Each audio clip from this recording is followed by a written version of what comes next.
He was magic on the guitar.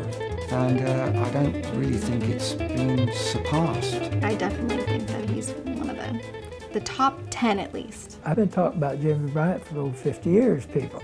One Jimmy Bryant in a lifetime is enough for anyone.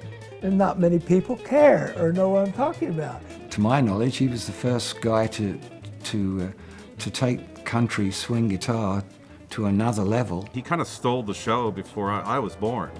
And before a lot of us ever put an electric guitar in our hands, you know, there is a lifetime of guitar lessons in a Jimmy Bryant CD. Jimmy did things on guitar that was unbelievable, how fast he played and how good he was at it. There's some of that stuff that's just incomprehensible, that a young kid in his 20s was playing that well in the late 1940s. There's a difference between being just fast and being fast and accurate.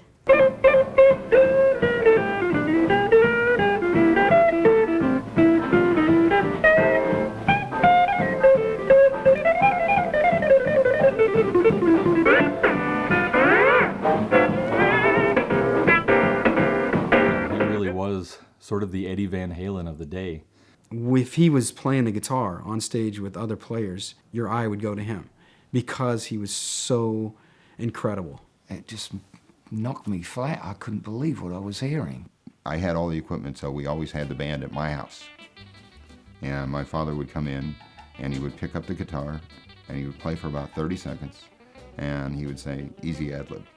Everybody else would put their equipment down and leave because they couldn't match it. 60 years later, you can play some of those old Speedy West and Jimmy Bryant things, and just any kid who goes to Guitar Center and listens to the hot new metal guys, you play on that stuff, their jaw just hits the floor. My boys don't even want to try to, they won't even try to play along on any of his songs because they don't want to be defeated. He did play rock and roll. He was a Venture, he was a Monkey, was a whatever, playing on all kinds of sessions for people. He didn't acknowledge that he was gifted. And it just all flowed, and that was from the phrasing on the fiddle. Chet Atkins says the best technique I've ever seen is Jimmy Bryant. You know, he was one of my biggest influences. It's really, really tough to get a clear picture of my dad. I may, through this process of making this film, have a better picture of who my dad is as a person, or was as a person, but it may be difficult. Because my father passed away when John was in his 20s.